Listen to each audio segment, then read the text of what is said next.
Network.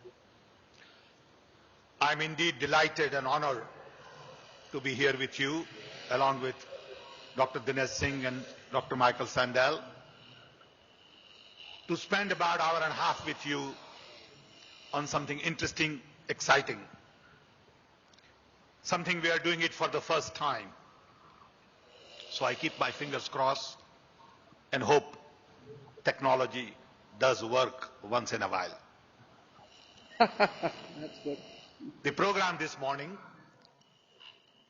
is pretty simple. One, we are connected today through National Knowledge Network to around 300,000 students live right now.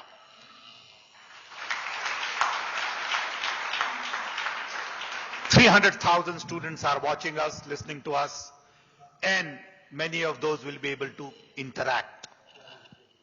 They are at a variety of locations. They are in Bangalore, Mumbai, Pune, Guwahati, Kharagpur, Kolhapur, Gujarat Vidyapith in Ahmedabad, Delhi University, and Sri Ram College in Delhi. National Knowledge Network was set up just about 2 years ago. I have here Dr. Garola, Dr. Mani, two of the key individuals who have been sort of helping us drive this, along with Dr. Chidambaram, Dr. Raghavan, Y.K. Sharma and others. I want to thank them for all the effort they have put in to get us to this level. We are today connected to 900 nodes on Knowledge Network. Ultimate idea is to connect to 1,500 nodes with 40 gigabit bandwidth, and that's a huge resource. This network is also connected to Europe, Asia Pacific, US, and it will be connected to many of the SAARC countries shortly. I want to also thank Delhi University for hosting this, taking the lead, giving us all the facilities, support. So the program this morning starts with about 10-12 minutes by me on democratization of information. Then Dr. Sandel will take over. He has been doing this on a large scale all over the world. He and I connected. In fact, Rahul Gandhi connected two of us some time ago. We met in Chicago, talked about some possibilities like this just about a year ago. And we had a couple of experiments with him. One we had recently where he could connect 5 locations at the same time. Delhi, which was India, US, China, Brazil, and Japan, where he could talk to students in these 5 countries at the same time, take questions, collaborate, and make it more interactive. So his part would be a lot more interactive than my part. He would really call students to come and get opinions and get everybody going. I hope it works. If it doesn't, we'll sort of play it by the ear and change format a little bit. As Dr. Singh mentioned, I've been lucky to have the opportunity to get involved in several interesting activities in India. In early 80s, when we had 2 million phones, I got a chance to work on telecom.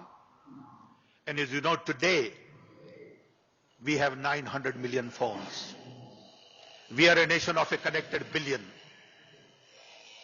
So the key challenge for us going forward is to see how we use this connectivity to build new India.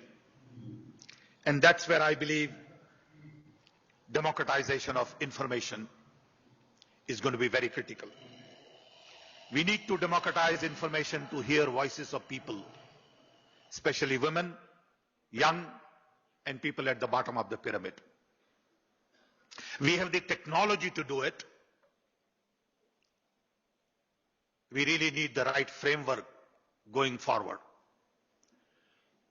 What we all have seen in the last few months in terms of demonstrations in Delhi, response to the rape case, young demanding that their voice be heard, is an example of the new India that we need to build. We cannot go on the way we have been going on in the past. We all recognize that, and we are lucky to have the technology tools today to be able to respond to these kinds of demands. We have right to information, but information in India is locked up in Narawali file in the government. We are trying to open that file, digitize it, make it accessible to everybody, and we are finding a lot of resistance in the system. We have 32 million court cases pending. We want to digitize judiciary, prison, police, CBI, and the list goes on and on. We do have vision in place,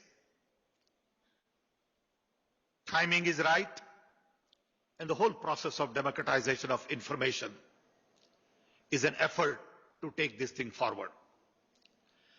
So I want to just quickly in 5 minutes tell you what this thing is. It is all about one, connectivity. We have 900 nodes connected on NKN. We want to connect 250,000 panchayats to optical fiber network to go all the way to the lowest form of government. We then want to create all the platforms like UID that Nandan Nilekani is working on, GIS that Dr. Kasturirangan is driving. We then want to look at all the applications like passport, driver's license, Narega, food distribution, income tax, create platforms for applications. The idea is to make government more transparent, more accountable, more accessible, and get middlemen out. We believe this will reduce corruption, this will simplify processes, but we'll have to re-engineer a lot of these processes. We also want to then create platform for cybersecurity, data centers, payment, procurement. Today, we have 10,000 software engineers working in the government to create all of these platforms. We believe in next 2 years, we will have most of this infrastructure in place. Connectivity for Panchayat would be in place, NKN would be in place, and all of the applications to start with will have the foundation for public to begin to use. This is a huge effort. No one has ever tried something this big anywhere in the world. And our numbers make it more complex because we have 1.2 billion people. We may have to do this in 10 different languages. But the fact is, when this is ready, the young generation will be able to develop applications of their own. They will learn to use this new tool in the manner they see it fit. Coupled with this, if you put in social media, you create whole new opportunities to connect, communicate, and collaborate. And I think the key in the future is to really collaborate well, so we in turn can build whole new infrastructure. Today I know it takes 15 years to get justice because our systems are completely obsolete. Documentation is old. There is fair amount of confusion. We believe you can reduce time to justice probably to 3 years if you use new tools. It's all possible. To me, almost everything we do today is essentially obsolete. How do we get birth certificate? How do we get land record? How do you apply for admission in school? How do you file a court case? How do you file FIR? All of this needs to be changed completely. And that's where the focus on democratization of information is going to be critical. If I can take FIR digitally on video, I can't manipulate anymore because it's filed instantly. Naturally, some people would resist because today they can manipulate. So there is huge resistance to this change that we want to bring. And we need support of the young to really push a lot of these reforms in the system. I can tell you I'm trying to computerize government files for last 3 years. No support. Everybody says, great, good idea, we'll do it. Nobody does it. We have a platform for open government where we need to open government data. Everyone agrees it's a great idea. We ought to do it next week. For last 6 months, nobody wants to give you data. It is in this environment that we thought this kind of an experiment would be useful in creating new opinion. So we need your support. We also need to innovate, think differently, think out of the box, bring about change, generational change. Technology is just one piece of the puzzle. It's not the most important piece. The real change has to come in the mindset of people. And that's where I think Dr. Sandel is going to talk a little bit about justice, equality, and rule of law. At the end of the day, people make things happen. When we talk of innovations, I keep reminding of everybody. On one hand, you need policies, you need infrastructure, ecosystem, venture capital. But finally, people innovate. If there are no good people to innovate, you can't innovate. And the lecture that you will hear will sort of give you a feel for it. I have seen Dr. Sandel's lectures on web. I'm very impressed with his approach, with his reach, content, richness, and I hope we all get to experience that a little bit. This is the first lecture of this kind. If things work, we would like to do this every month. We also have Twitter going at the same time. There are a couple of young people in my team, Suhas, Sukhman, Vikas, and others. So we will be taking questions from Twitter as well. And there are hundreds of thousands of people live, online, watching this at their homes. I know of some friends in the US already connected. So this is an interesting exercise. Let's see how it goes.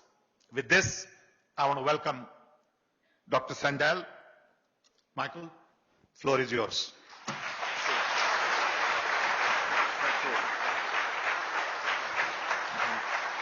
you. And he would be walking around, so if we throw one of the cables off, bear with us. Thank you.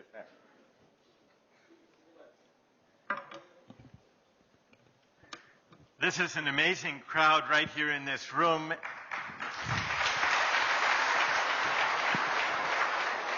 And this is just one very small part of the larger gathering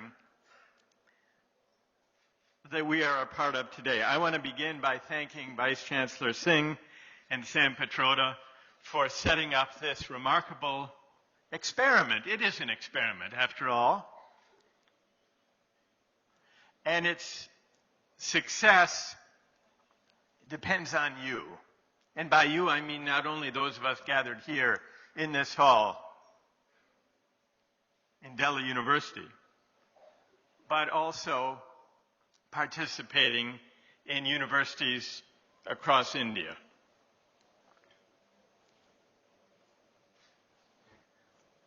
The National Knowledge Network, I've just been learning about it.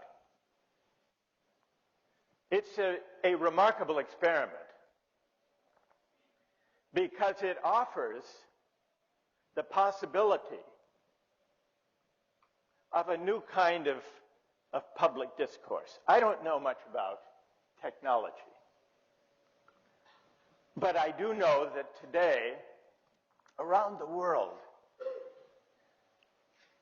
there's an enormous faith and belief and optimism in the possibility of new information technology, new instruments of communication, being able to bring the world together as never before, helping us understand one another, strengthening the bonds of human communities, diminishing the enmity among peoples around the world. A lot of that is fine, abstract talk. Because I think that what matters most is how we use these tools, what we make of them. And that is not a question that technology can answer. That's a question, it's a moral question, a social and political question that only we can answer. How many here in Delhi University, and then I want to put this too, can we see the other universities on the screen? Can we put those up now? I want to see, just by a show of hands, how many of you here are students? Raise your hand, those of you who are students. A lot of students. And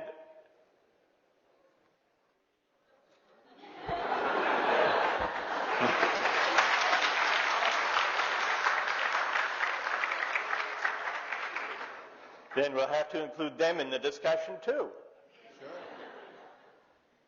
I want to hear especially from students here at Delhi University, but also at the universities that are connected.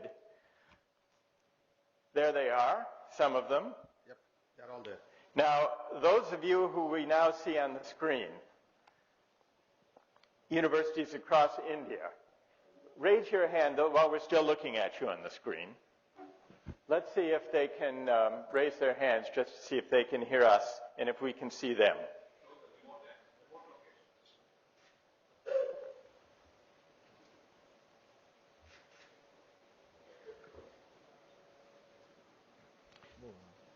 Let's move on.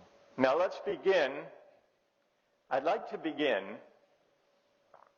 since I want to test my hunch that what really matters is public discourse. All right, now we see some of the linked universities. Raise your hand, those of you in those universities who can hear me and see us here at Delhi University. Raise your hands if you can hear us. Yep. There they are. It's working already. Now, that was the easy part. Now I want to see if we can take advantage of this opportunity that the National Knowledge Network has provided to have a discussion about a hard question on which people have very strong views. And I want to first begin by putting to you a question and have you give your views by raising your hand. I want to start with a practice question before I get to the really difficult one. While we see on the screens the remote locations, just as we do now, to the students who are watching there and also the students, let's keep the remote locations up, please, and the students here in Delhi University. Actually, everyone can vote, whether or not you're a student. I want to start off with an easy question. Do you agree or disagree with the following statement? I have a great deal of confidence. This is a question for you. Agree or disagree? I have a great deal of confidence that the political system is capable of addressing the problems that matter most to Indian society today. How many agree with that statement? Raise your hand. I have a great deal of confidence in the ability of the political system to deal with the major problems facing India today. Keep your hands up, those of you who agree. And now what about in the remote locations? Can we see how many agree there? We can show them on the screen. Now, raise your hands, those of you who disagree with that statement. And in the remote locations, how many disagree with that statement?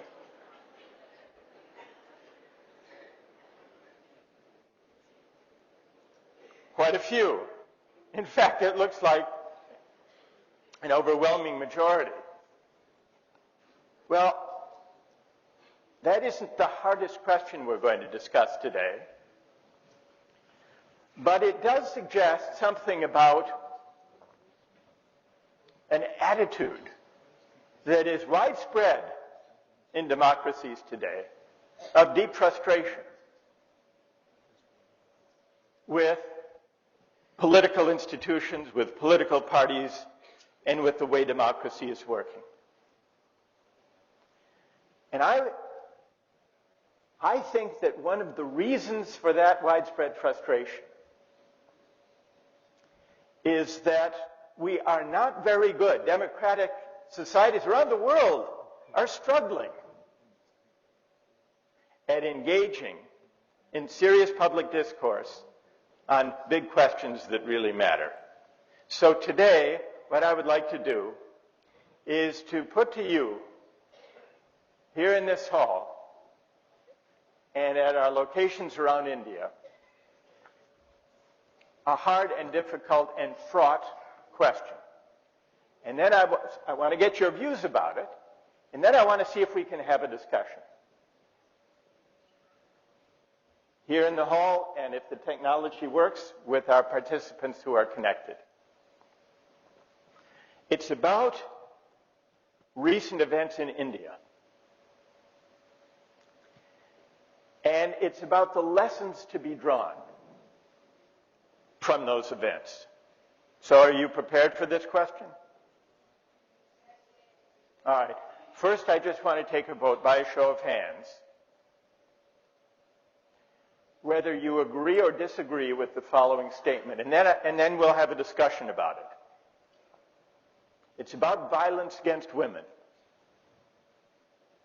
The statement I want you to respond to is this: dealing with violence against women requires more than better law enforcement and swifter criminal justice. It requires a transformation of the roles and relationship of men and women in Indian society. How many agree with that statement? How many disagree with that statement? How many disagree? Not too many of this. Are you sure you're not just being bashful? You need to be brave if we're going to do this. How many disagree? All right, well then maybe we will find some disagreements in answering the question of how and what kind of transformation in the role and relationship of men and women should be carried out or aspired to. So let's begin. You ready for this? Let's begin our discussion Most people just now have said that there needs to be a transformation of the roles and relationships of men and women in Indian society. And I'll begin here in Delhi University, and we have people with microphones. Those of you who have the microphones to carry them, raise your hand so I can see where you are. All right. Here's the first question then. How do you think? You think the terms of relation between men and women needs to be transformed in Indian society? How and in what way? Who will begin our discussion? Yes. Stand up. Tell us your name. We will get you a microphone. Microphone there. Get her a microphone. 3 feet. We have 5 microphones, so let's spread it.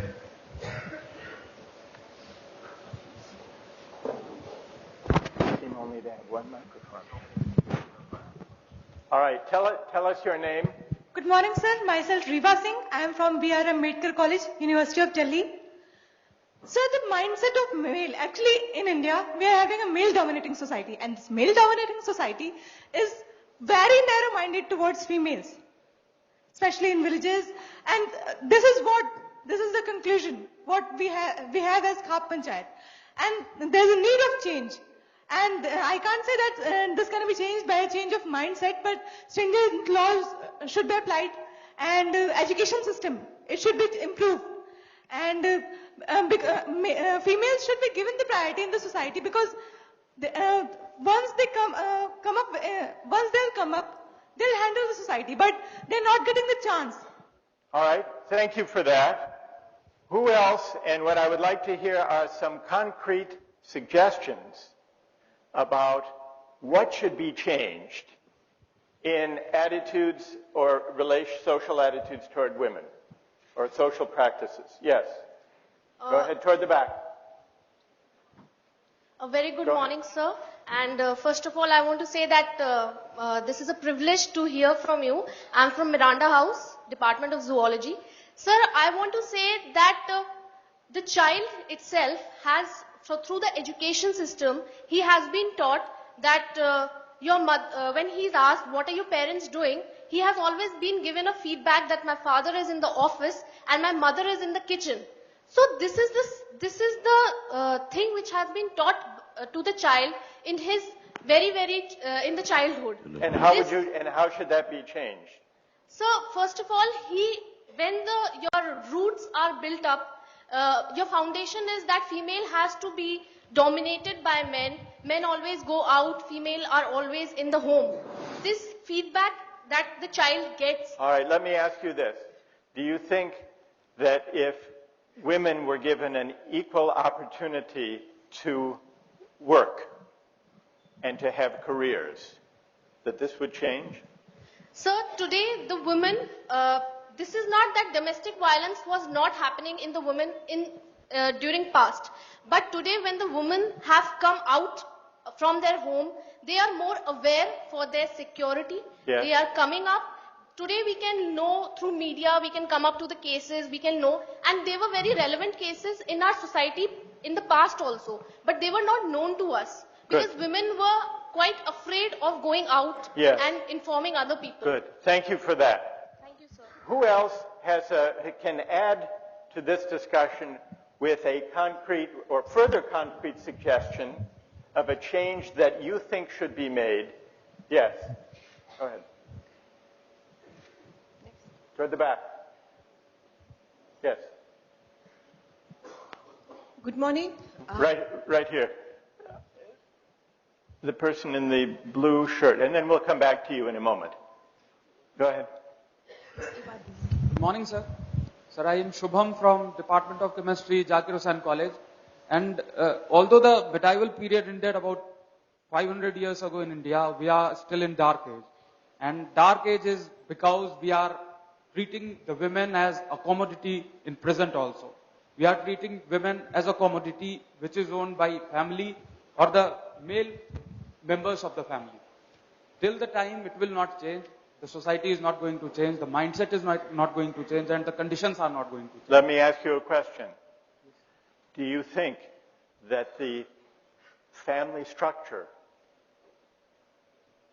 has to change, that the family structure enforces Everything the should domination of women? everything should be changed, because when we enter in the school, in the kindergartens or in the play school, in the classes, in the starting classes of the school, there are separate rows for girls and boys in the majority of the schools of our country. So the discrimination starts from the beginning. If the discrimination is not made in the beginning, it will not make the roots which are becoming violent in the adult group. All right, so we've had two different kinds of answers. Thank you for that. One has to do with the labor force, careers, access to careers, working outside the home. The other has to do with the structure of the family and the role of women within the family. Yes, toward the back, woman in the red. Do you have? Go ahead. I want to take one more comment from Delhi University, and then I want to call on some of our participants who are connected. Yes, go ahead. Right here in the front. Good morning, sir. Myself, Rutba, Pol Science Honours, Indraprasth College. Sir, definitely equal opportunity to work in education is one phase where changing roles can help. But it is not only about opportunity concept of freedom, but also exercise concept. That is to say, to what extent women are actually able to exercise the freedoms that they are given, whether or not their work is being given the weightage that it really deserves. And why you suggest this is an interesting distinction. Did everybody hear and understand the distinction between the opportunity, yes, sir. freedom of equality of opportunity in the workplace, let's say, Yes, sir. or in education, Yes, sir. and the ability to exercise that opportunity? What's the difference? If you could imagine a society where there were, under law, equal opportunities in education and employment for men and women, why would that, do you think, fall short of answering what you call the exercise understanding of opportunity? So definitely having opportunities is not the, definitely it is a prerequisite for freedom, but that is not that is not freedom in totality. You need to exercise what opportunities you get. So that is definitely the prerequisite to freedom, but not freedom as whole. That's what I believe. So if I'm free to apply for any job I want to, if I'm free to apply to any university I want to, Yes, sir. I'm still not fully free unless I can actually get the job or attend that university. Is that what you mean? Achievement of external impediments, impositions of external impediments is you are just being given the opportunity to freedom. But reaching your goal is not unfreedom, but not being able to reach your goal can be termed as unfreedom. That's what I believe. What do people think about that? That it's not enough, but tell me your name again. Rutba. Rutwa? Rutba. Rutba. Yeah, thank you. Did I get it? All right, Rutba. Rutba's idea is that equality of opportunity in education and employment are not sufficient conditions of true freedom. Yes, sir. Freedom requires that men and women actually exercise the freedoms that the law and the structures and institutions of society make possible. Yes, sir. Is there someone who disagrees with that idea, who would like to challenge that idea? Yes? Wait, no. I want someone who, you've already had an opportunity. I want to hear someone who hasn't spoken yet, who disagrees. What about way in the back? Who disagrees? Is there someone in our remote locations who would like to address this argument? Anyone in the remote locations? Okay, in Gujarat, I see someone. Let's see if we can bring in Gujarat. There are a couple of people there who would like to speak about this.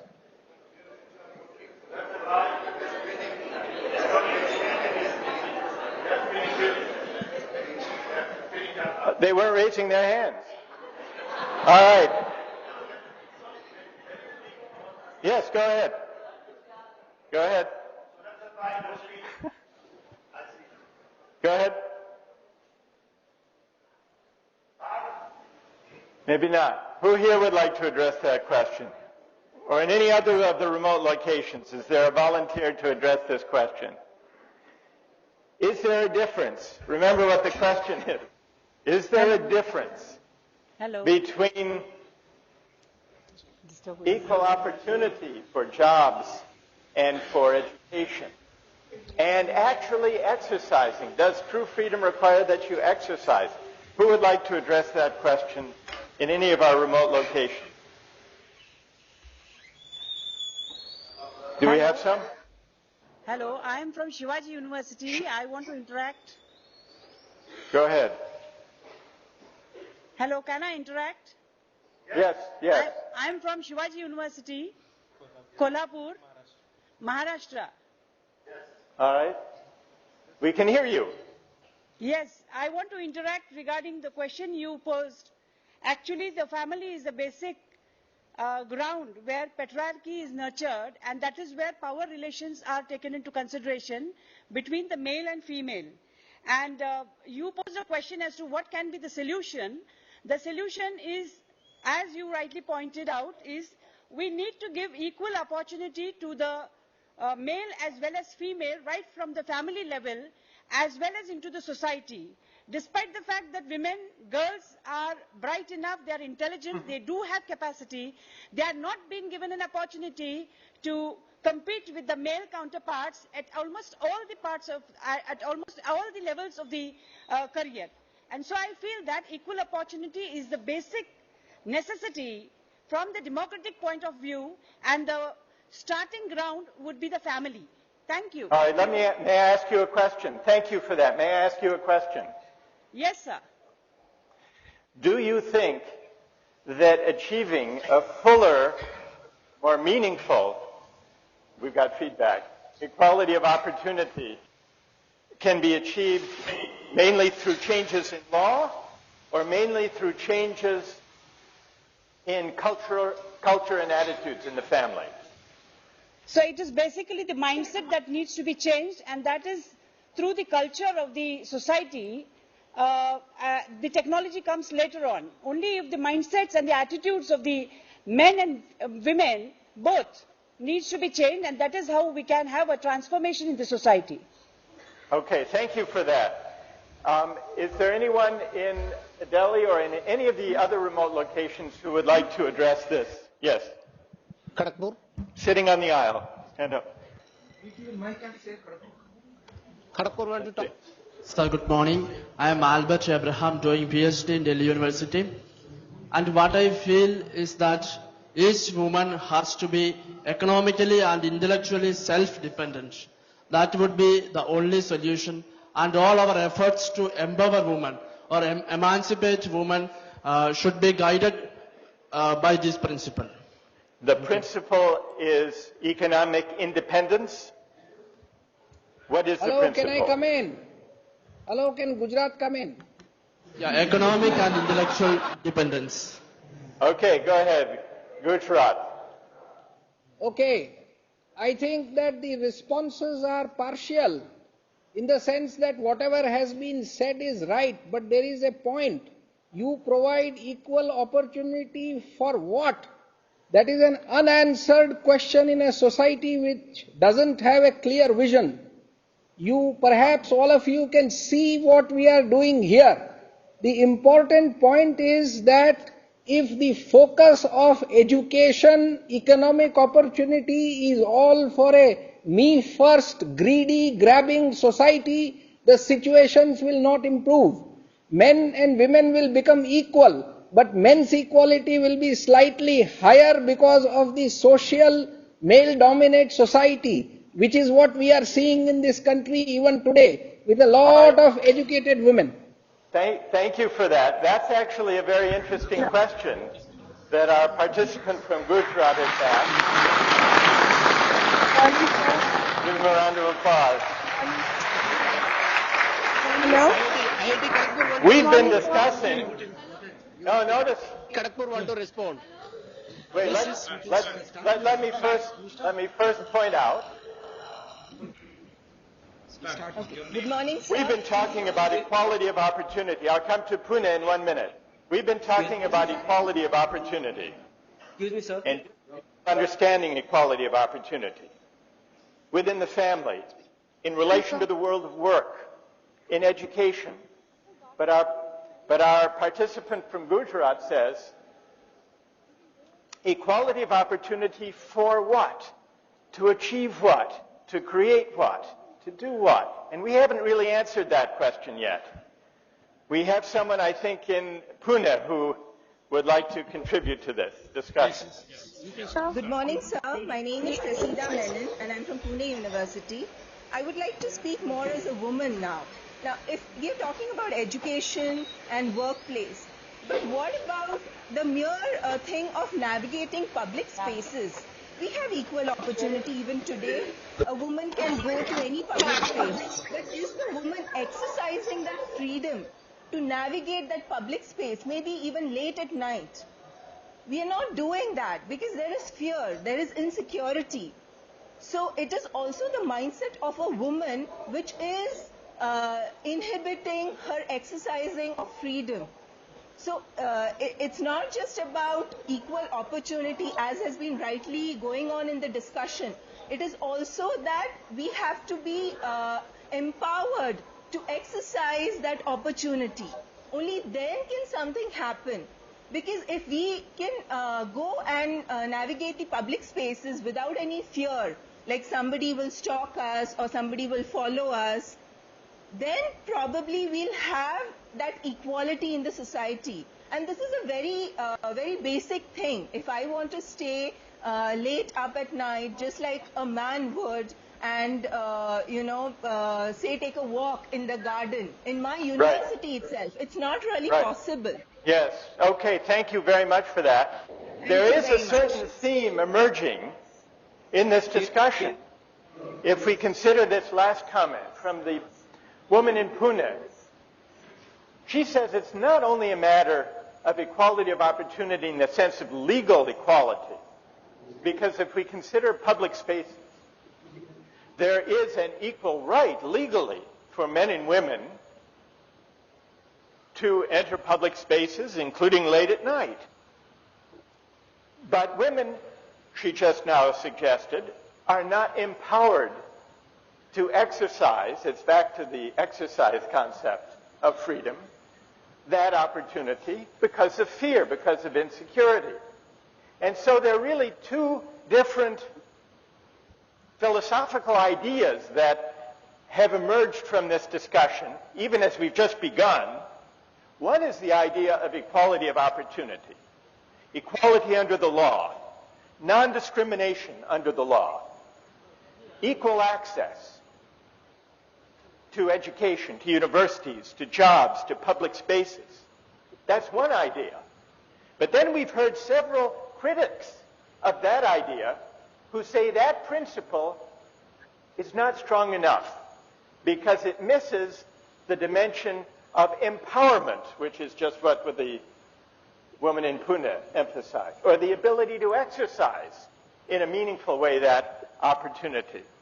Are there others who would like to contribute to this discussion from our... Lady Sri Ram College would like to come in. We'll go back to the back of the room in Delhi. Yes. Go ahead. No. The woman raising two hands, we'll let her do it. Excuse me, sir. I am Calcutta Rao. Okay, and then after that, we'll come back to Lady Sri Ram College. Go ahead. We see you.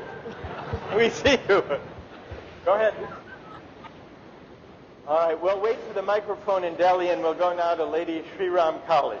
Who would like to speak in Lady Sri Ram College? Good morning, sir. First of all, a very warm welcome to you. This is Deepshika Singh from Lakshmi Bai College. Let's see if we can have the camera person there focus on you. Okay, so we can see you. And, sir... Oh, I'm sorry. You're back here. All right. Go ahead. I'd like to I'm express sorry. my view on this whole discussion which is going on, which is circulating around the feminist perspective of the society, like equality to the women and discrimination against women and all these.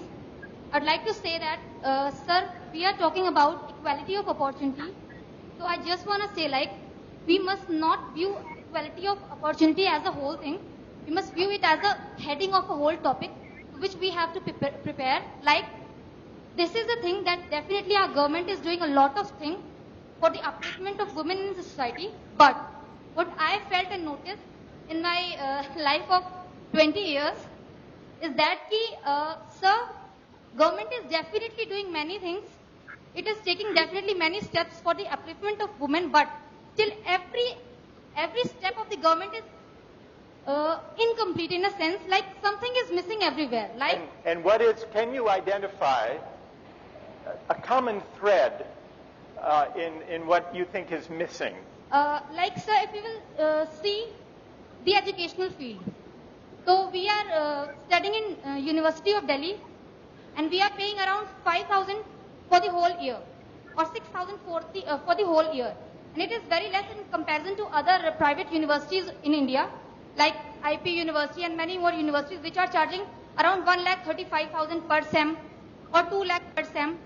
But sir, if you will see about the aspects like the system of re-evaluation, so for a girl or for a boy, we are charged 1,000 per subject for re-evaluation.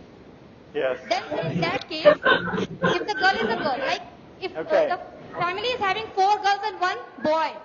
All right. In that, thank you for that. I want to hear from Lady Shri Ram College. There are a number of people there who want to contribute. Yes. Go ahead.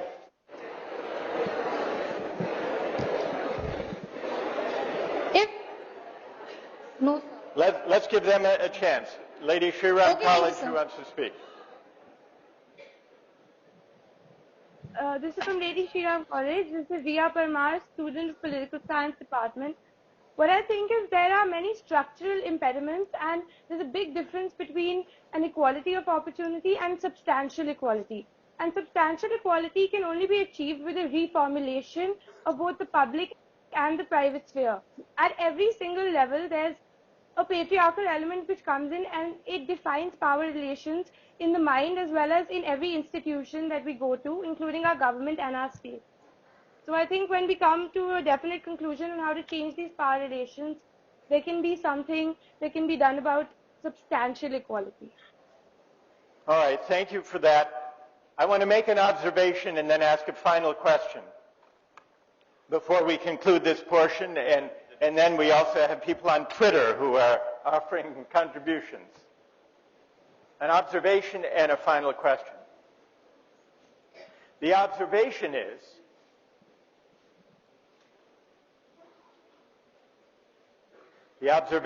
this.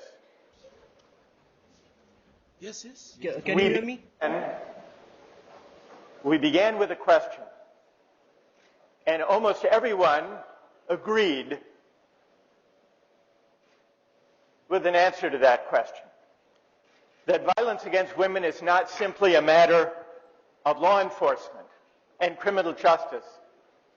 It's also a matter of changing the roles and relation of men and women. But then as we discussed what those changes should be and what vision, what moral and political vision should animate those changes,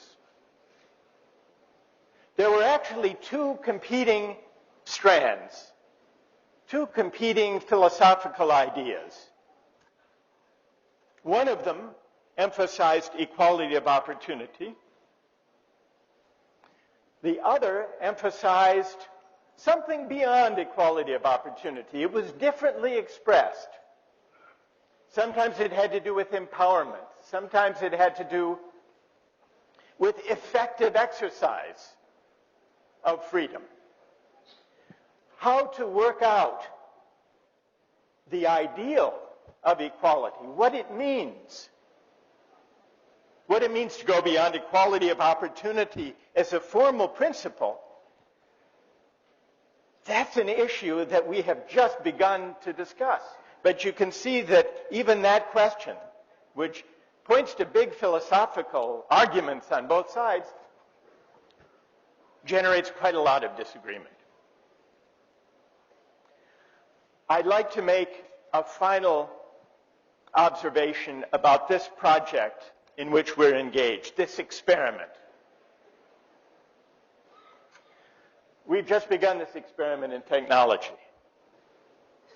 using the National Knowledge Network, not just to connect people in the abstract, but to connect people to engage in the discussion of questions that we all care about. There is a tendency to think that technology, new technologies of communication, can solve deep human, moral, and political problems. Some people welcoming a new technology of information and communication put it this way: now, thanks to technology, time and distance and space are overcome. Now, thanks to technology, all the peoples of the world will be able to understand one another and to sympathize with one another. And some even said of this technology, this will make war obsolete. Do you know what technology they were talking about? The telegraph, which was an early version of the National Knowledge Network. And there were great hopes when the telegraph was invented, that now the differences between persons and cultures and societies and nations and civilizations would be overcome and would give way to human understanding and compassion and sympathy. But technology never works that way. And I think despite the promise of new communications technology, it won't work that way today either. Because what that idea misses is that what matters most is not just connectivity, but community.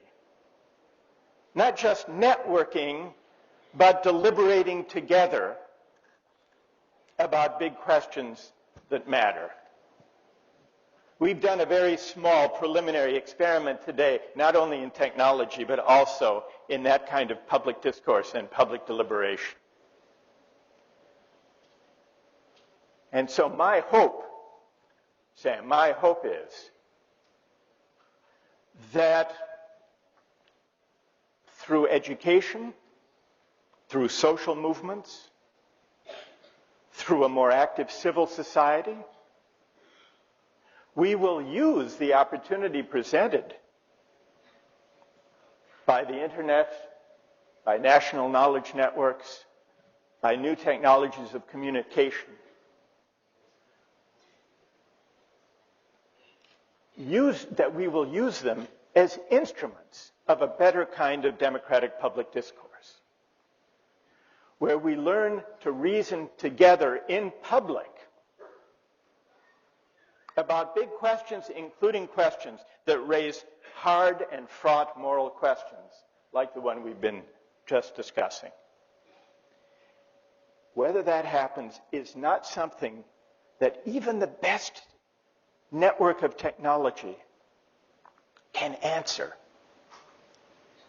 It's a challenge that can only be answered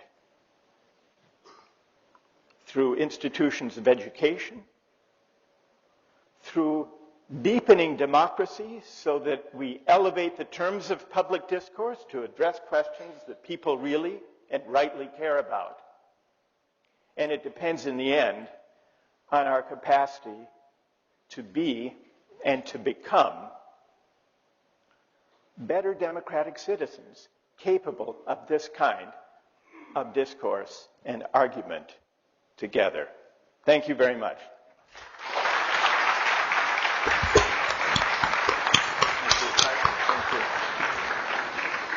Thank you, Dr. Sandel. It was very interesting. I've been sort of watching audience here and audience at remote locations. And I see a lot of energy in this young crowd. It was interesting, enjoyable for me, and I know that we all like to talk, and I wish we had a whole day to interact. I know hour and a half is just not long enough. The message also is that people want their voices to be heard, and they have something to say. And in the past, we haven't heard them well. And this is a civilized way to have conversation, as opposed to going on the street, burning buses, doing lathi charge, and harassing people, and being in a mob with frenzy that at times is frightening. This is also an example of respecting each other's opinion, agreeing to disagree. And I hope we can have many more of these conversations. I am big on internet and web, not only because I have spent now 48 years in telecom industry, but also I firmly believe that after 15,000 years, there is something that brings people closer together. Last time it happened was when language was invented. Like Dr. Sandel said, you can now carry on dialogue with different cultures, different countries, different thoughts. I know that internet and web is changing everything. It is changing the way we educate, way we learn, govern, socialize, entertain, work at home, work in the offices. And I hope our young begin to understand the new opportunities, because we do have a challenge, mainly because we have 550 million young below age of 25. We got to create 15 million new jobs every year, year after year. And it will require a whole different way of dealing with our society. We need to change, and I hope today would be sort of another instrument in this journey for change. You need to change, I need to change, we need to change if we want to build New India. And I think it is time to begin to build New India. And I hope Knowledge Network can play a small little role in this. Thank you, Dr. Sandel. I hope we have more time to talk. I believe there are a couple of Twitter questions that you might want to take now, because the Twitter audience would be disappointed if you don't answer one or two. I know there will be a headline in the paper tomorrow that they did not answer Twitter questions. They will forget about all this stuff. Our great media will jump on our inability to answer questions, and somebody will say there were tough questions on Twitter that both refused to answer. So please help me. Well, one of the Twitter comments comes from Tabish Azim, who says there is a difference, an example being women being restricted from exercising freedom after marriage in spite of education. Now, I assume that this is a response to the part of the discussion we just had, having to do with the difference between formal opportunity and maybe, in a certain way, equal opportunity to get an education, but an inability to exercise that freedom, given,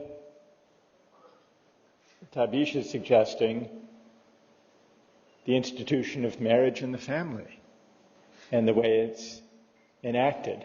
And this also goes to the part of our discussion that had to do with whether changing the law or changing social practices and cultural attitudes is the best way or the necessary way of transforming the role and standing of women. And so I think that that's a very powerful example of precisely the dilemmas that people raised in the discussion.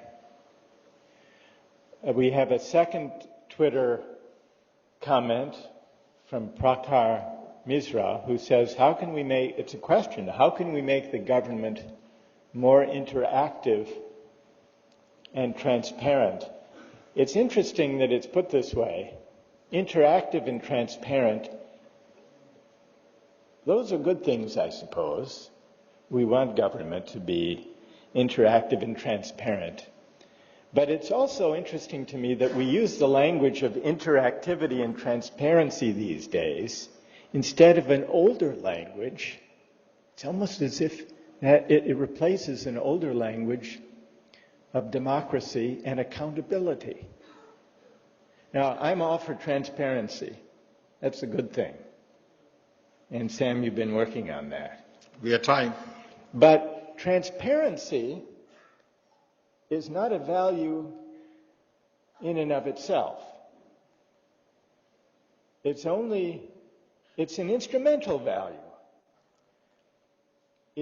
Really what it means is enabling citizens to see what previously was unavailable to them. Information, primarily.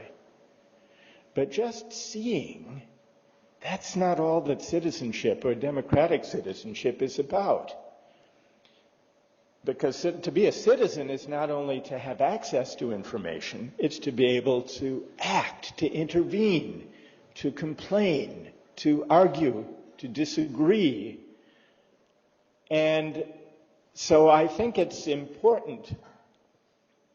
I don't think Sam and I disagree, but it's maybe a difference of emphasis in the way we come at this, given our different fields. I think important, though transparency in government is, we shouldn't allow it to distract us from the larger value of democratic accountability, which is an active stance. It's a civic virtue. Transparency, like technology, is a tool, it's an instrument, it's a precondition. But it's not by itself, it doesn't give us the content of civic engagement and democratic activism. It's a precondition of it and important in that sense.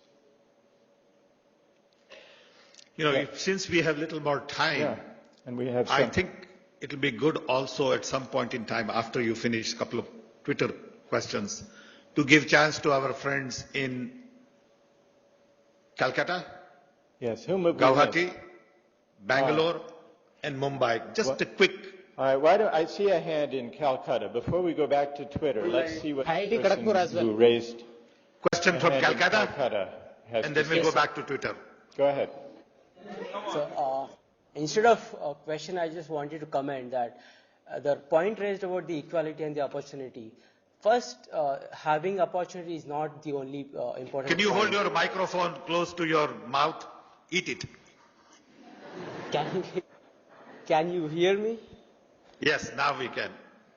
Okay, so my point was about the opportunity. So it's actually important to realizing the opportunity instead of having just that opportunity. Because if you don't realize the importance of that opportunity, then even if you have that opportunity, you are not going to actually materialize that opportunity. So right now, government is trying to give lots of opportunity to women as well. But they don't know the importance of that opportunity, so they're not putting a lot of efforts to realize and make full use of them.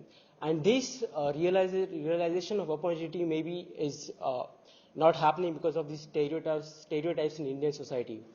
And my point is these stereotypes maybe can be removed by implementing the basic family values. For example, my professor commented is that when a child look at his parents, so there is a distinction between roles. So the mother cooks and the father is he earns for his house. So if there can be a sharing of roles, for example, the father cooks sometimes, even mother manages finances at home. So this sharing of roles might help to change. Okay, we got it. Good. Yes, well, it's another example. This comment from the person in Calcutta is another challenge to the idea that opportunity as such is a sufficient condition for freedom. And this is a point that's come up again and again from different angles, very interestingly, in our discussion, including the person in Gujarat who said, equal opportunity for the sake of what? And that's parallel in a way to the questions we've been asking also about technology. Connectivity, transparency, for the sake of what kind of public discourse? What should we say once we have the opportunity to speak and to communicate with one another? And this in a way is related to one of the next Twitter questions from Wasim. Science offers people power, but no moral framework to tell you how to use that power. And that in a way connects with this discussion that we've been having. Science, and I suppose also technology, which is really what we've been discussing and experimenting with, offers a tremendous power. It offers an opportunity to go to that concept that we've been discussing. But it does not supply, Wasim I think is right about this, it does not supply a moral framework that can tell us how to use that power. So again, we come back to the idea that has arisen in so much of this discussion, that the moral framework and the civic purposes that we bring to new technology and its opportunities, and to the opportunities afforded us by law, make all the difference. Make all the difference. Now, there's another remote location, Sam. You said that Kharagpur, I see a lot of people in Kharagpur, and they are also law students. If they don't get a chance, they'll be disappointed. Can we have a question from Kharagpur? That's great. We want to respond. One question from Kharagpur, please. Yeah, yes, please. they're fighting about who will have that opportunity. I think you should have a lottery. Am I audible? Introduce. Am I audible there? Yeah, if you hold your microphone, even it will help. Yes, sir. Hello, sir. I am Gaurav. I am from Law School from IIT Kharagpur. And I think the whole discussion started with the condition of political system and then crime against women, then equal opportunity. And there are many other problems. I think there is one basic element which is present in every of this discussion. That is enforcement mechanism. Today, our policing system, which is the basic system which protects the legal and fundamental rights of every citizen in this country, it is crippled from top to the bottom. I think a common man, if it is slapped today, it finds it very inconvenient to go to police and it finds difficult to register an FIR. So I think until and unless that enforcement mechanism is empowered, made effective, I think nothing, no change, no social change could work out that effectively. I am agreeing that these are also the problems, but the first we need to look upon is the enforcement mechanism. I think there are enough laws in India which are in favor of women and which are there on paper, but the lack of enough enforcement mechanism makes it ineffective, makes it intangible rather than tangible. So common men cannot exercise those rights even if they have them. So I think one common element which is basic necessity needs to be improved is policing system. Got it. Thank you. It's a point that we hadn't really discussed. We've not focused in this discussion very much on the enforcement of existing laws, in part because earlier on in the discussion, almost everyone agreed that it's a problem that goes beyond legal enforcement. But the point raised just now, I think, is an important reminder that the criminal justice system matters, and the way in which existing laws are enforced matters. And so I don't think that our focus in this discussion on broader cultural and moral themes should obscure that, the importance of that, of the criminal justice system and the enforcement of existing laws. We have, so should we, you want me to take Can you read it? Yes. We've got, one question is from Tabi Shazim. Your thoughts on how this National Knowledge Network experiment today has turned out? Well, I think it's turned out pretty well. We've only just begun, really. I think it's great. I think it's great. I think what it does show, well, are a couple of things. First, the tremendous potential here for a kind of public discourse, reasoned public discourse, that can take on big questions that involve competing values. That's the hardest part. Competing values where we disagree, and yet where we can reason together, argue with one another, deliberate together about the meaning of equality and of opportunity and of freedom and of citizenship. And even if we don't come to some neat conclusion, which we certainly didn't come to in this brief discussion,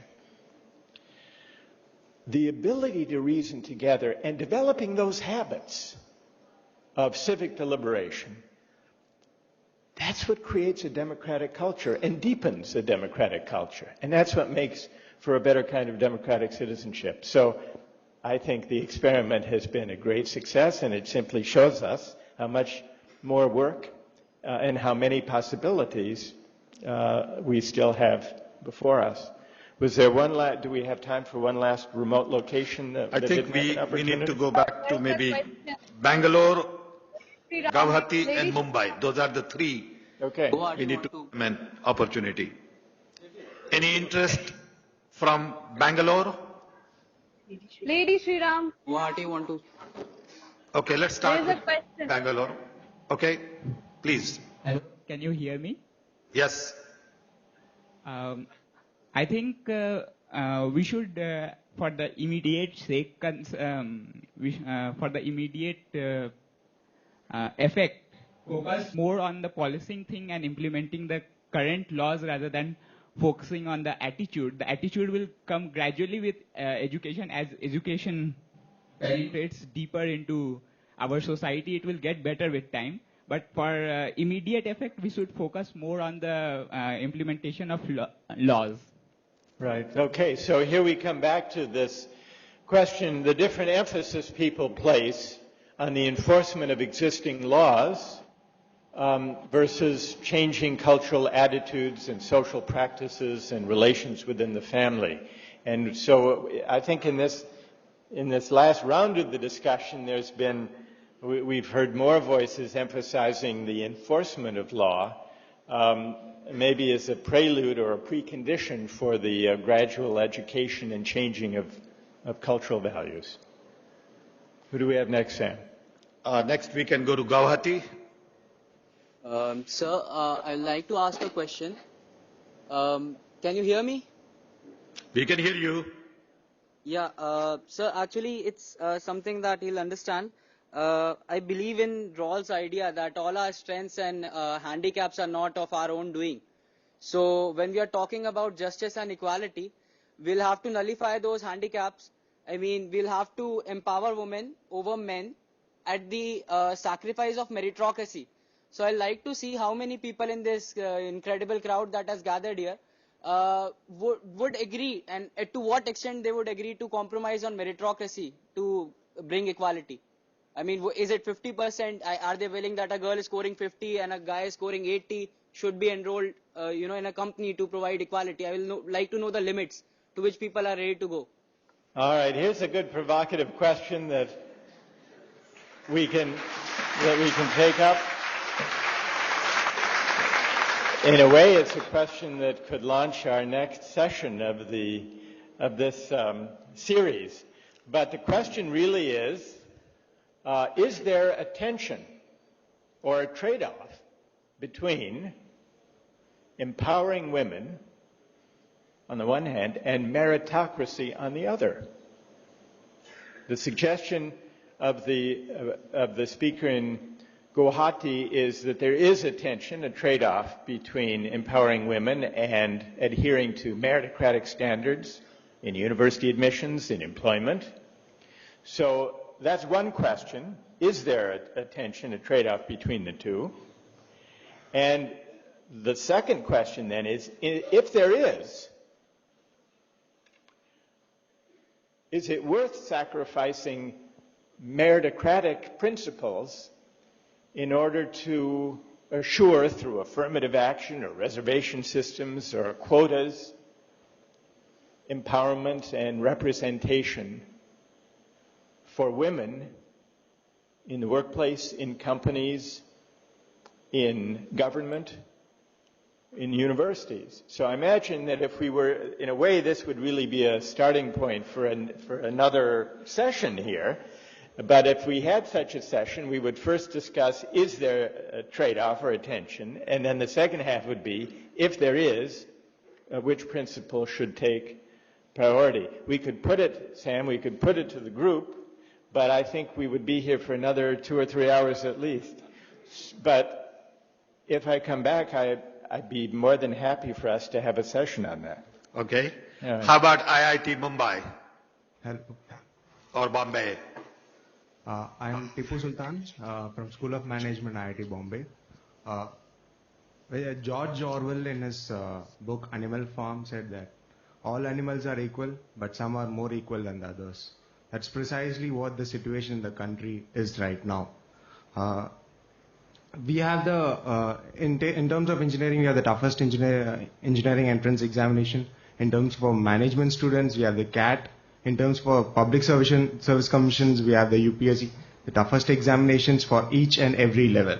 But when it comes to leading a country, no one knows what the qualification of a politician is. Does he know enough? If someone is handling Ministry of Home Affairs, we don't know if he has the credibility to take up that position. No one is actually testing him or whether he knows something on that or not. He wins a ticket, he or she wins a ticket, gets into the parliament, and then finally it's all said and done over there, and internal communications happen, and which we are not aware of. We are just involved in the voting process, and when it's done, we are forgotten for the next 5 years. And when it comes to democratization of information, we all know this. It's an accepted fact right across the world, and nothing of this sort has ever. A knowledge of this sort has never been done to portray this fact. And this is what I want to ask you about the justice part of it. Is it a justice to us as a citizen of this country, as a citizen of this world? Okay, it's a great question. Thank you. Could I ask you a question about that? Yes, sir. Are you suggesting, do I understand you to be suggesting, that democracy is not a meritocracy? Definitely not, sir. Democracy is, that's what we have failed to implement democracy. It's not democracy anymore. As I would again like to repeat what Orwell had said. Everyone is equal, but some are more equal than others. And that's what we feel in the day-to-day grind in our lives. That we are not equal. There are more people who are equal than others, although being the citizens of the country. Great. Okay. Thank you for that. We did have, all right, we've got one other remote location that hasn't spoken. Yeah, no. I think now we have all remote locations covered. All right. So I'm sure they won't complain. Maybe you can answer Twitter if you want, and then we can turn it over to Dr. Singh. Well, the one Twitter that passed by a moment ago was asking us, was suggesting that it was wonderful to connect all of these universities throughout India. But what about representation from rural India? The question was... wait for the panchayat connectivity. What about that? When are we going to be able to connect to the villages? It will happen guaranteed in next 12 months. Guaranteed. Really? That's pretty strong. So does that mean if I come back in 12 months, Sam, that we can we will connect you to 50 panchayats. Okay, we could have done it this time also. Okay. Well, all right. We will do that. So that's pretty impressive. Are we summing up now? I think so. Before I turn it over to Dr. Singh, I A must say minute you on all that. have been a great audience. Really. Sam, can I have a minute on that? Not just here, but all the remote locations. You've been just wonderful. Love you. Bye. This is yours. Great. Good idea. Well, it looks like all good things have to finally come to an end, but this is, as you must understand, not really coming to an end. This is just the beginning. From here, many, many good things will happen in the years to come, and India will find its rightful place in all senses of the term. I would like to thank all those who helped make this event possible. Of course, as I said at the beginning, Sam Pitroda is the driving force, the guru, the mentor for me personally and for this university, and he was the one who initiated this idea. The NIC, Dr. Chidambaram, who worked hard, Dr. Gairola, Dr. Mani, and many of his colleagues, who took so much time and effort to put up the National Knowledge Network in such a marvelous way. You have all had a complete demonstration of the power of the National Knowledge Network. Sam's own team, Sukhman, Vikas, all of them, they worked so hard. My colleagues here in the university, Professor Malashri Lal, Parminder, Dr. Sanjeev Singh, the entire team here, they spared no effort to make sure that this event is a success. I was heartened to see that Professor Sandel started with the issue of women. It is important for us to recognize this, the power in society that women can wield if they are given their rightful place. Let us not forget that the message of Christianity went to Europe through the work of Roman women. The Roman men crucified Christ. It was the women who saw what Christ was, and they carried the message of Christianity. Remember that Emperor Ashok became what he became because of his wife, who converted him to non-violence in Buddhism. Mahatma Gandhi, all his life, said that he learned the lessons of non-violence from his wife, Kasturba. So the power of women, and I'm so grateful to Professor Sandel that he has once again brought this issue into focus, and I could see that our youth are exercised by these issues, and the more we dwell on them, the better it will be. I was just wondering when this whole episode was in progress, that the National Knowledge Network can maybe make many of these good things happen. Let the young connect in different parts of the country. Maybe we should, Sam, have a youth conference through the National Knowledge Network where all youth of India get together.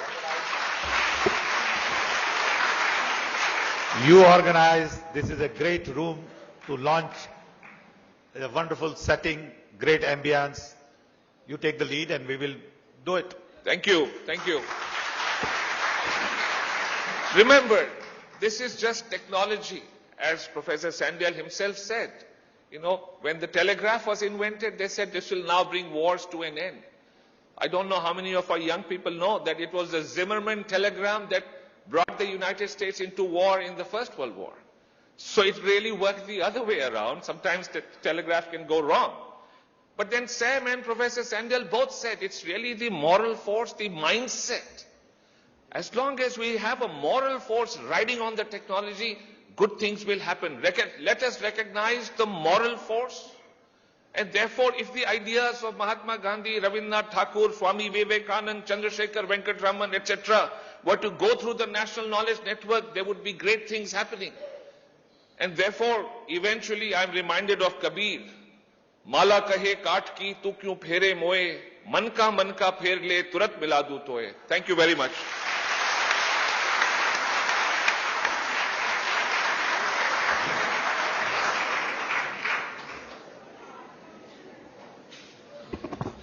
By the way, this is Dr. Mani. This is Dr. Mani, who single-handedly helped us build Knowledge Network. He never gets credit. Nobody knows him. He's never in forefront. He gets it done. Thank you.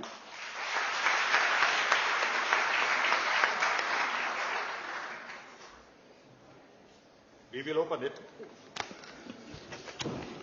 We will open it. Okay. Follow the instructions.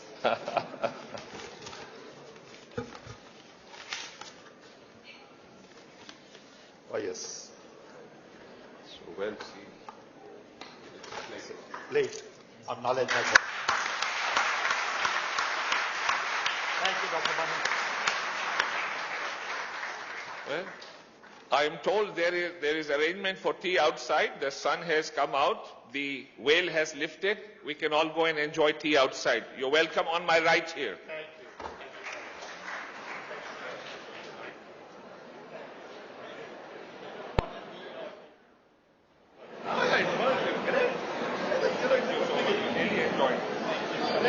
I hope you enjoyed it. Yeah, God, the power of technology, finally we harnessed it. The whole country. This has never happened before.